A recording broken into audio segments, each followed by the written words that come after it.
Bon bah les amis, on peut dire officiellement que ce jour est le jour où les gens vont redevenir fans de Jackie Chan. Ça y est, The Shadow's Edge est dans les salles françaises et je vous invite tous à vous ruer en salle pour voir ce petit bijou. J'ai eu la chance de le découvrir un peu plus tôt quand j'étais à Hong Kong, j'ai été le voir 3 fois en salle là-bas et c'est effectivement, selon les bruits qui couraient, l'un des meilleurs, si ce n'est le meilleur film avec Jackie Chan depuis très longtemps.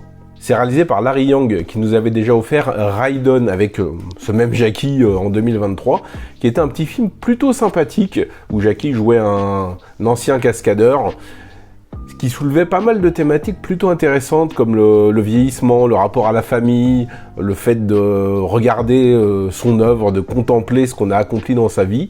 C'est un film plutôt émouvant et assez réussi, que j'avais bien apprécié. Et là, avec The Shadow's Edge, on nous sert un polar bien vénère et extrêmement bien construit. Après avoir partagé l'affiche avec Tony Leung Ka-fai dans Island of Fire, qui vous le savez est un de mes films de chevet, un film que j'adore, et dans le film The Myth, là les deux grandes stars du cinéma hongkongais se retrouvent à l'affiche d'un gros film d'action et se retrouvent opposés puisque Jackie Chan va jouer un ancien flic, entre guillemets, un agent expert en surveillance, et Tony Leung Ka-fai va jouer un gangster, une ombre un petit peu insaisissable qui dirige 7 jeunes hommes qui vont faire des casses.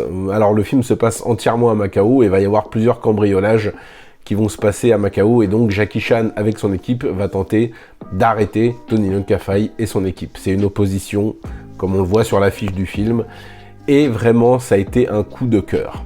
À savoir que c'est un remake du film Hey in the Sky qui était sorti en 2007 et qui était déjà avec Tony Leung Ka-fai.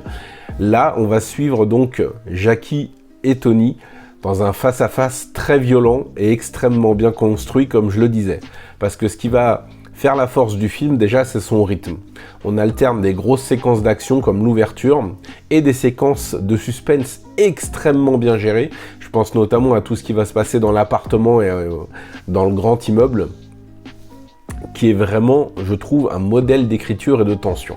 Pour seconder Jackie, on a l'actrice Zhang Zifeng, qui avait fait ses débuts dans le film Aftershock. Et Aftershock, c'est marrant, c'est un film que j'ai toujours voulu voir, qui parle d'un tremblement de terre. Et j'avais acheté le VCD quand j'étais parti à HK la première fois en 2010.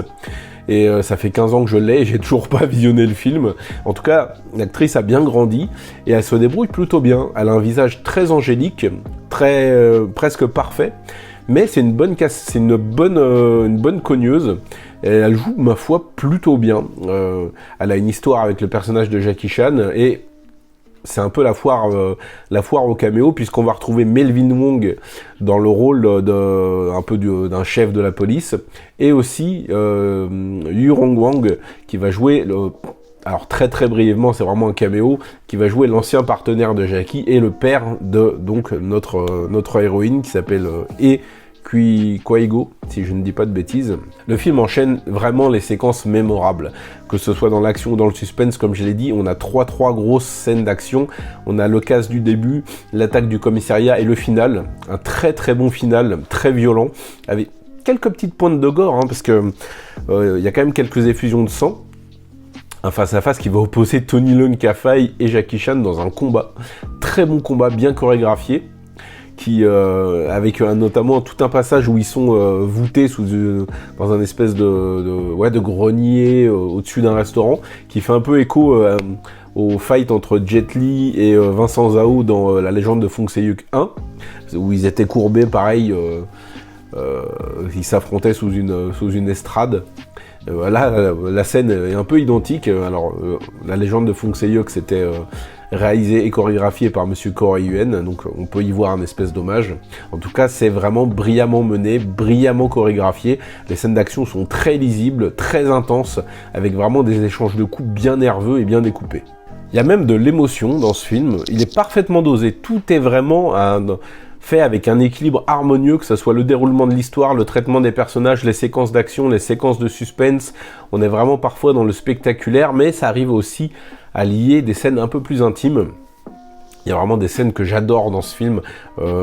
Tout ce qui est la confrontation entre Tony Leung et Jackie Chan, tout ce qui est dans l'immeuble, et le fait qu'on voit enfin Jackie dans le rôle d'un retraité, vraiment d'un retraité qui est vieillissant, Et c'est surtout alors Tony Leung Ka-fai qui prouve encore une fois, s'il était nécessaire de le faire, à quel point c'est un grand acteur, à quel point il est impressionnant. Là dans le film on le voit comme un vieux démon un peu invincible, un expert du couteau. D'ailleurs il y a une scène qui m'a vraiment coupé le souffle, un peu à la Old Boy, où il va affronter une trentaine de personnes qui sont venues pour la battre, tout simplement. Il les éteint un par un avec son schlass.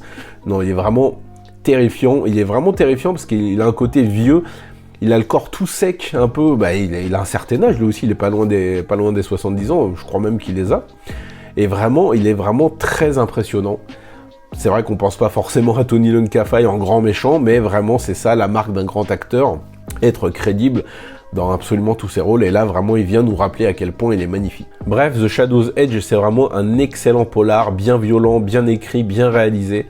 Ça faisait longtemps qu'on n'avait pas vu Jackie dans un film d'une telle qualité. Alors moi, Jackie, c'est mon idole d'enfance, vraiment, vous le savez.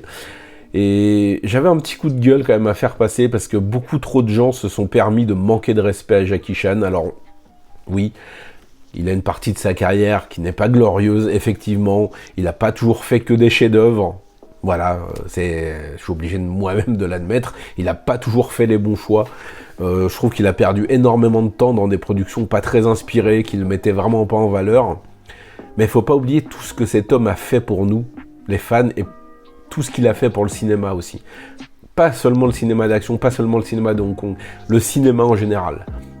C'est quand même un homme qui nous a donné des films intemporels, Polystory, Le Marin des mers de Chine, Soif de justice. C'est comme pour John Woo, on lui a craché dessus pour The Killer, pour même Silent Night, il y avait vraiment lu des choses un peu aberrantes. Et maintenant que tous ces grands classiques ressortent en salle en ce moment-là, maintenant tout le monde est fan de John Woo. Je sais pas si vous avez vu ça sur les réseaux ou autres, maintenant tout le monde est fan de John Woo.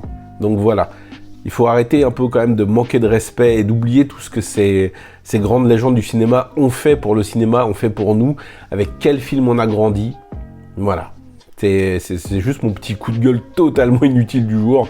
Mais voilà, en tout cas les amis, je peux que vous inviter à vous précipiter en salle pour voir The Shadow's Edge. C'est vraiment un film admirable pour moi, c'est un des films de l'année. J'espère vraiment que Larry Young et Jackie Chan vont continuer à collaborer et vont continuer à aller dans cette voie. Voilà, si Jackie pouvait conclure sa carrière sur quelques films de ce calibre, ça serait vraiment le plus beau des cadeaux. En tout cas, si vous avez déjà vu le film, les amis, je vous invite à me laisser vos commentaires, que je puisse lire vos avis sur le film et qu'on puisse en discuter. En tout cas, moi, je vous invite vraiment à voir ce film et voilà, tout simplement, qu'on puisse en parler. Et je vous dis à la prochaine et regardez du cinéma asiatique parce que vous savez que ça déchire. Salut!